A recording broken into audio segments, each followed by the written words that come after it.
to COVID now and a sad story about the business impact of the pandemic. A restaurant popular in the Springs for more than 50 years is closed for good tonight. It's the latest in a list of hundreds of eateries forced to shut down this past year. KRDO News Channel 13 Scott Harrison is live outside of what used to be the Big Train family restaurant. Scott.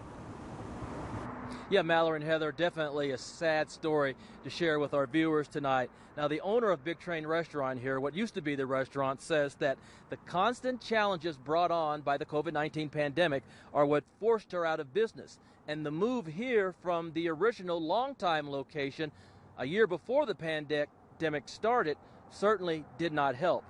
And now, as the lights go out for the restaurant here and as this pandemic continues, the restaurant industry wonders how many more of its members will be forced out and how those remaining can make it in this COVID environment. After 53 years in business, the family and locally owned Big Train Restaurant reached the end of the tracks a week ago, serving its last customers and surrendering to the challenges of the pandemic. COVID is what killed us. I tried, I fought as long as I could, keeping us open, but finally I had to throw in the towel. The area chapter of the Colorado Restaurant Association says that the same has happened to many other restaurants, and we haven't seen the end of it yet. What would you say, a dozen, a couple of dozen? What would you say? I'd say probably closer to hundreds. Hundreds of restaurants? All kinds of? Oh, tons, yeah. Here in town? Yeah. We're also trying to learn if the COVID-19 pandemic is a factor in the status of another longtime popular Colorado Springs restaurant, Navajo Hogan, located near the intersection of Fillmore and Nevada. This restaurant was heavily damaged in a fire last spring, and its website currently shows that it is only temporarily closed.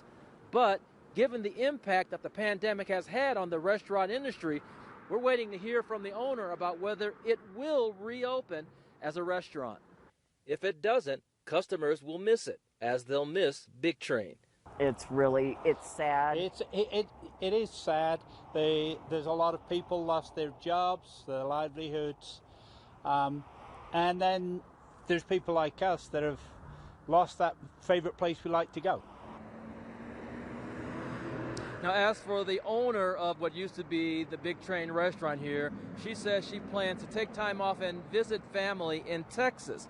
And she's proud that Big Train remained family-owned and operated during its 53 years here. We're live in Colorado Springs tonight. Scott Harrison, KRDO News Channel 13.